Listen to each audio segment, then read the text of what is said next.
আমাদের বডিতে 60%-এরও বেশি জল থাকে। এর জন্য স্বাস্থ্যবান থাকার জন্য জল পান করা অনেক জরুরি।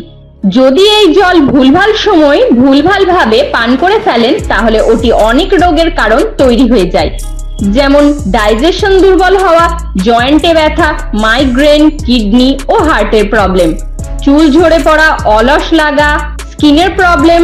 আজকের সময় 99%-এরও বেশি লোক জল ভুলভাল ভাবে পান করে ফেলে, আর যেটা জলের উপকারিতা নেওয়ার জায়গায় অজান্তেই শরীর খারাপ হয়ে যায়। যদি আপনি জানতে চান জল পান করার সঠিক নিয়ম, তাহলে আজকের ভিডিওটি আপনার জন্য। আমাদের শরীরের জন্য অনেক জরুরি জল। বিনা জলে আমাদের বডি খাবার থেকে নিউট্রিশন অ্যাবজর্ব করতে পারে না। কিন্তু জল এত জরুরি আর উপকারিতা হওয়ার মানে এটা নয় যে আপনি চাইলেই যখন খুশি যেমন খুশি জল পান করতে পারবেন। এই ভিডিওটিতে আমি আপনাদেরকে বলবো 5টি এমন কারণ যেটা এটি প্রমাণ করে যে আপনি ভুলভাল ভাবে ভুলভাল সময়ে জল পান করছেন, আর ওটি কিভাবে করবেন। তো শুরু করা যাক নাম্বার 5 থেকেই। জল খাবার খাওয়ার আগে আর খাবার পর পান করা দরকার। খাবার খাওয়ার সঙ্গে সঙ্গে জল পান করা অনেক লোকের অভ্যাস, কিন্তু হয়তো ওরা এটা জানে না যে এটা কতটা ক্ষতিকর জিনিস। আয়ুর্বেদিক শাস্ত্রে এটাকে বিষ পান করার মতো বলা হয়েছে। যখন আমরা খাবার খাই তখন আমাদের বডি টেম্পারেচার বেড়ে যায় যাতে ডাইজেশন ভালোভাবে হতে পারে, কিন্তু ওখানেই যখন খাবার খাওয়ার সঙ্গে সঙ্গে জল পান করে নিই তো আমাদের পেটের হজমি রস পাতলা হয়ে যায়। এই কারণে হজম ঠিকঠাক ভাবে হয় না, আর খাবার যখন পেটে না হজম হবে ওটি পেটে দিন দিন পচতে থাকে, আর যখন খাবার পচতে থাকে তখন ওর থেকে নিউট্রিশনকে অ্যাবজর্ব করা তো দূর, বরং গ্যাস, বদহজম, কোষ্ঠকাঠিন্য আর পেট ফুলে থাকার মতো প্রবলেম হতে পারে। এই জন্য যতটা পারবেন খাবার পর জল পান করবেন না। খাবার খাওয়ার আগে অন্তত পক্ষে 40 মিনিট থেকে 1 ঘন্টা আগে জল খাবেন, আর খাবার খাওয়ার পর প্রায় 1 ঘন্টা পরে জল খাবেন। নাম্বার 4, জলকে দুটো ভাবে পান করা যায়। আজকালকার দিনে ব্যস্ততা ভরা জীবনে লোকে অনেক তাড়াহুড়ো করে জল পান করে। আপনি একটি কথা জেনে অবাক হবেন যে জল কিভাবে বডিতে যাচ্ছে সেটি অনেক ডিপলি ভূমিকা পালন করে। যদি আপনি অনেক দ্রুতভাবে জল পান করেন তাহলে আপনার বডি এটিকে অ্যাকসেপ্ট করতে পারে না, আর যে কোনো ভাবে ওটিকে বাইরে বের করে দেয়, আর আপনি হয়তো সেটা কোনোদিনই চাইবেন না। এছাড়াও আমাদের পেট সব সময় অ্যাসিডিক মুডে থাকে, আর আমাদের মুখে সালাইভা হয় বেশি, যেটি আমাদের স্টমাকের অ্যাসিডর ভারসাম্য বজায় রাখে। কিন্তু যখনই আমরা একবারে অনেক বেশি জল পান করে ফেলি তখন সালাইভা মিক্স হতে পারে না, আর এর ফলে আমাদের পেটে অ্যাসিডিটি জন্ম নেয়।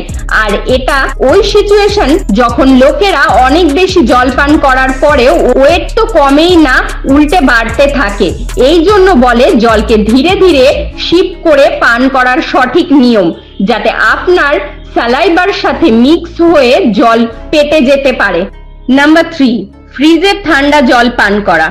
আপনি কি অফিস থেকে ফিরে এসে সোজা ফ্রিজ খুলে ঠান্ডা জল পান করতে থাকেন? আর যদি এটি করে থাকেন তাহলে হয়তো আপনি এর লোকসান জানেন না। ফ্রিজের ঠান্ডা জল পান করলে গলা তো খারাপ হয়ে যায়, এছাড়াও এটি আপনার ডাইজেশন প্রসেসকেও খারাপ করে দেয়।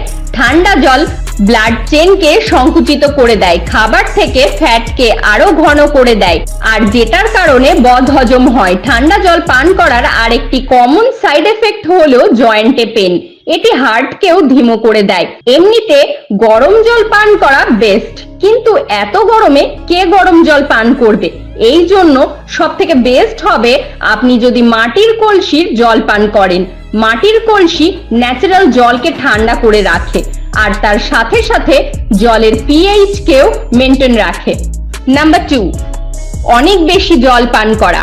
আমি দেখেছি, আর হয়তো আপনিও দেখে থাকবেন, কিছু লোক পুরো দিন জল পান করতে থাকে, তার জল তেষ্টা না পেলেও জল পান করতে থাকে। হয়তো তাকে কেউ বলে দিয়েছে যে যত বেশি জল পান করবে তত বেশি উপকার পাবে। এটা ঠিক, বডিকে প্রবাবলি হাইড্রেট রাখা অনেক জরুরি, কিন্তু এর মানে এটা নয় যে পুরো দিন জল পান করতে থাকবেন। অমৃত অধিক মাত্রায় বিষ তৈরি হয়ে যায়। তেমনি অনেক বেশি জল পান করলে বডির ফ্লুইডস পাতলা হয়ে যায় আর সেলস জল ভরতে থাকে, আর এটাই যদি ব্রেনের সেলস ভরে যায় তাহলে অনেক প্রবলেম হতে পারে। এই জন্য জল ব্যাস এতটাই পান করুন যতটা আপনার তেষ্টা পাবে। হলদেটে পেচ্ছাপ আর ফাটা ঠোঁটের মধ্যে এমন কিছু যদি সংকেত আপনার বডি দিয়ে থাকে তাহলে আপনি বুঝে যাবেন আপনার বডিতে জলের ঘাটতি রয়েছে। নাম্বার 1, দাঁড়িয়ে জল পান করা। আজকাল লোকজন এত ব্যস্ত থাকে যে আরাম করে বসে জল পান করা তো দূরের কথা, বরং ছুটতে ছুটতে জল পান করতে থাকে। এটা খুব ভুল একটা জিনিস। যখন আমরা দাঁড়িয়ে জল পান করি তখন আমাদের কিডনি সঠিকভাবে জলকে ফিল্টার করতে পারে না, আর যদি আমাদের কিডনি বডির দূষিত পদার্থকে ফিল্টার করে সঠিকভাবে বাইরে না বের করতে পারে তাহলে ওর ফলে বডিতে অনেক ধরনের রোগ জ্বালা হতে পারে। দাঁড়িয়ে জল পান করলে বডির ফ্লুইডস বিগড়ে যায়, যেটার ফলে অর্থারাইটিস হওয়ার প্রবণতা বেড়ে যায়। এর জন্য যতটা পারবেন বসে আরাম করে জল পান করবেন। তো বন্ধুরা, এই ছিল আজকের জল পান করার 5টি নিয়ম, যেটাকে আপনারা এখন আর আজ থেকেই কার্যকারী করতে লাগুন, আর আপনি এর ফল প্রথম সপ্তাহ থেকেই দেখতে পাবেন। আর এ বিষয়ে যদি আরো কিছু জানার থাকে তাহলে অবশ্যই বিশেষজ্ঞদের সাথে পরামর্শ করবেন। সবাই ভালো থাকবেন, আবার দেখা হবে।